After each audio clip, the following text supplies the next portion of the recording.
Your Honors, in this venue, I announce my separation from the United States. America has lost me. And will I realign myself in your ideological flow? There are three of us against the world: China, Philippines, and Russia.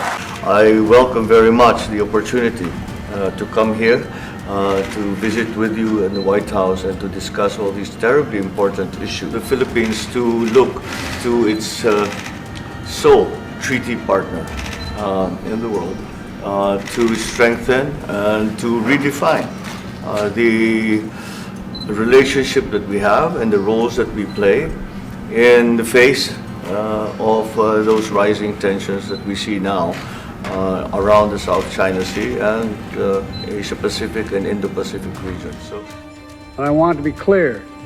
The United States defense commitments to Japan and to the Philippines are ironclad. They're ironclad.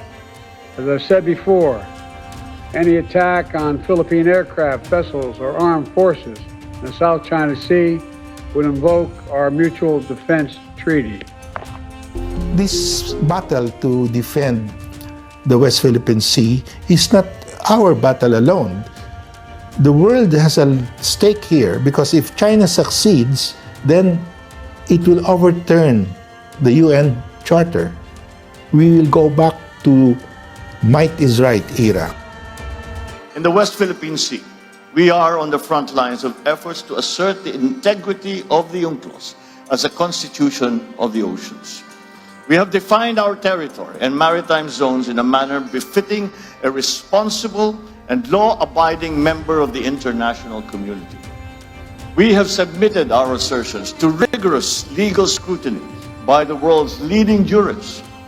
So the lines that we draw in our waters are not derived from just our imagination, but from international law.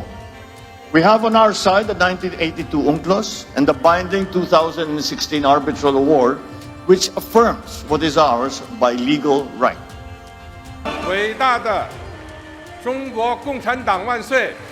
China's efforts to bully its neighbors into assenting to its demands and preferences have failed and led Asia's democracies to deepen security cooperation with the United States.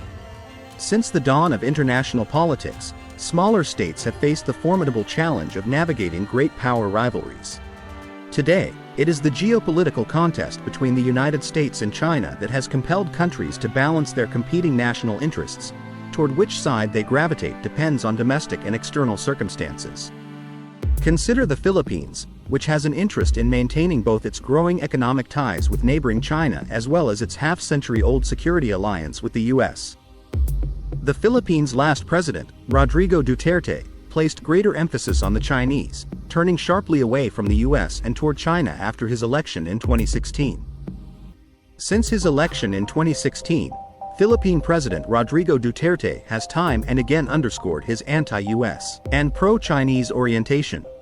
On his first trip to Beijing in 2016, he announced it was time to say goodbye to Washington, much to the delight of his host, Chinese President Xi Jinping.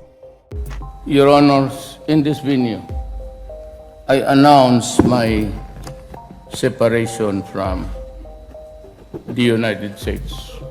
America has lost me. And will I realign myself in your ideological flow? There are three of us against the world: China, Philippines, and Russia. He has welcomed Chinese Belt and Road Initiative investments, while suspending joint military exercises with the United States for 6 years, and calls China a good friend. In exchange for effectively siding with China in the escalating great power competition, Duterte sought Chinese investment in his ambitious project, the Build Infrastructure Program, and moderation of China's aggressive behavior in the West Philippine Sea, particularly its seizure of islets and outcroppings claimed by the Philippines. But China did not oblige. When Duterte's presidency ended last June, China had delivered less than 5% of the $24 billion it had pledged to invest in the Philippines, and its provocations in the West Philippine Sea, which comprises part of the Philippines' exclusive economic zone, continued unabated. Duterte's September 23, 2020 speech at the United Nations General Assembly was another indication he had turned the corner on China. He directly addressed the issue of South China Sea disputes by noting the 2016 ruling was beyond compromise, adding he firmly rejected attempts to undermine it. The Philippines affirms that commitment in the South China Sea in accordance with UNCLOS and the 2016 arbitral award. The award is now part of international law, beyond compromise and beyond the reach of passing governments to dilute, diminish, or abandon. We firmly reject attempts to undermine it. We welcome the increasing number of states that have come in support of the award and what it stands for. It was the most direct confrontation with Beijing Duterte's ever risked, and it showed his position against China was hardening. Beijing has only itself to blame if it has lost the opportunity to pull the Philippines out of the U.S. orbit. China's aggressive behavior in the South China Sea has made it virtually impossible for Duterte to push his pro-China and anti-U.S. agenda. Duterte's successor, President Ferdinand Marcos Jr., has so far taken a more prudent strategic approach. Deeply concerned about the territorial disputes fueled by Chinese claims in the South China Sea, Marcos has decided to reaffirm and enhance his country's partnership with the U.S. To this end, the Philippines has decided to grant the U.S. access to 4 more military bases, for a total of 9, with additional sites in the future, some of which are located near disputed areas of the South China Sea. American troops rotate regularly through the designated bases. The U.S. and the Philippines have also agreed to resume joint patrols in the South China Sea, which, under Duterte's, were suspended for 6 years. Beyond the U.S., the Philippines and Japan recently agreed to deepen defense ties, with Japanese troops securing greater access to Philippine territory for training and logistics. Moreover, the Philippines is pursuing greater maritime cooperation with the United Kingdom. The two countries held their inaugural maritime dialogue on February 7. 2 weeks later, the Philippine Defense Minister agreed with his Australian counterpart to formalize their strategic defense engagement, potentially including joint patrols in the South China Sea. So, the Philippines is gradually becoming a key hub of military cooperation among Southeast Asia's democracies.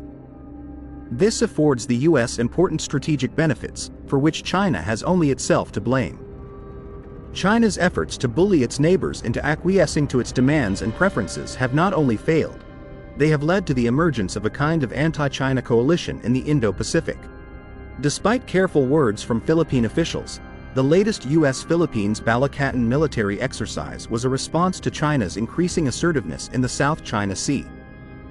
China's provocations had become indiscriminate, targeting both uniformed Filipino personnel and small-scale fisherfolk in the Philippines' exclusive economic zone. China's aggressive actions had become bolder, making it more difficult to turn a blind eye to the situation. The Philippines is the oldest U.S. ally in Asia, but like several other countries in the region, it tries to balance that security relationship with economic ties to China. Marcos Jr. chose Beijing for his first state visit outside Southeast Asia, but out of concern over Chinese aggression in the disputed South China Sea and fear that a conflict over Taiwan could spill over into the Philippines, he has made deepening the U.S. alliance a priority. In response to China's aggressiveness in the South China Sea, the Philippines and the United States have planned to resume their joint patrol in the disputed area in the West Philippine Sea. Australia and the Philippines also agreed to joint patrols in the South China Sea as the two countries elevated their ties to a strategic partnership. Australian Prime Minister Anthony Albanese and Philippine President Bongbong Marcos inked several agreements and a joint declaration during their first ever bilateral meeting in Manila amid tensions with China. China's latest attempts to harass the Philippine holding at Ayungin Shoal made headlines last month as the Philippine Navy and Coast Guard ran the gauntlet to resupply the beleaguered Marines on board Sierra Madre. The deepening alliance between the Philippines and the United States was sealed with a future plan to add more EDCA sites, which give access to Washington to the Philippines' military sites. Top military and diplomatic officials from the Philippines and the United States visited 3 areas identified as Enhanced Defense Cooperation Agreement sites in the Philippines' largest island of Luzon. Armed Forces of the Philippines Chief of Staff General Romeo Brawner Jr. was joined by Department of Foreign Affairs Assistant Secretary Jose Victor Gonzaga, U.S. Indo-Pacific Command Commander Admiral John Aquilino, and U.S. Ambassador to the Philippines Mary Kay Carlson. The Philippine and U.S. officials flew separately to the EDCA sites. They assessed the potential of the sites for the development of facilities to support humanitarian assistance and disaster response operations, as well as the modernization of the AFP. In early April, the Enhance Agreement designated 4 additional Philippine military base sites where the U.S. military could stock defense equipment and rotate forces. 3 of the new sites are in northern Luzon, an area Philippine military officials call key terrain, which both sides would try to control if China attacked Taiwan and the U.S. intervened in Taipei's support. Under President Ferdinand Marcos Jr., the Philippines seems to have turned its back on the China appeasement strategy that characterized the foreign policy of his predecessor. Former President Rodrigo Duterte's moved the Philippines closer to China by downplaying the Arbitral Tribunal Award favoring the Philippines. In retrospect, Duterte's provided China with ample space to construct a closer and mutually beneficial relationship with the Philippines. Yet Beijing continued to conduct aggressive actions in the Philippines' exclusive economic zone, targeting the Philippine military and fisherfolk who are more disadvantaged. There was a clear mismatch between Beijing's words and actions. It did not help that China reneged on many of its economic commitments to Manila. Beijing failed to fulfill its pledged investment in several big-ticket infrastructure projects. As a dominant state that wields considerable influence in the economy and security of many countries, China seems to have assumed that vulnerable states, such as the Philippines, would tolerate its belligerent actions. China had lost sight that the Philippines, like many ASEAN countries, is a post-colonial state, sensitive to the raw ambition of superpowers to dominate and bend them against their will. Beijing overlooked the determination of many domestic actors in these countries to defend their national interests. The country's territorial integrity is now under threat from a hegemonic China. Given the Philippine military's inability to defend the country against a preponderant China, the Philippines moved closer to the United States, which provides the training and capacity to protect its territory. The Philippines is also vital to U.S. interests because it is a treaty ally that occupies a critical position in the U.S. defense perimeter in Asia, the U.S. alliance architecture which runs from East Asia to the South China Sea and the Western Pacific. During their meeting on the 1st of May, U.S. President Joe Biden assured Marcos Jr. that the United States remains ironclad in its commitment to the defense of the Philippines, including the South China Sea. A stronger Philippines-U.S. alliance has complicated the cost for China to challenge the Philippines over territorial issues. Given the U.S. military's sophisticated weapons, equipment, and combat training, it is fully capable of deterring China's advance in the South China Sea. The enlarged presence of the U.S. military in the northern Philippines can also reinforce more dynamic and collaborative operations in case China attempts to forcefully unify Taiwan with the mainland. Beijing left Manila with little choice but to take the next best approach, which was to strengthen its alliance with the United States to balance the Chinese threat. This is not to say that the China-Philippines relationship is hopeless. China can take the time to review its foreign policy and learn from the unexpected consequences of its actions. The strong arm policy that Beijing used on Manila only aggravated tensions and has proven to be unsustainable in the context of great power competition for influence in Asia. But Manila can take advantage of warmer U.S.-Philippines ties to address critical issues beyond the security realm. The Philippines can join like-minded countries to address its vulnerabilities, including Chinese trade dependence and other economic security and resilience issues.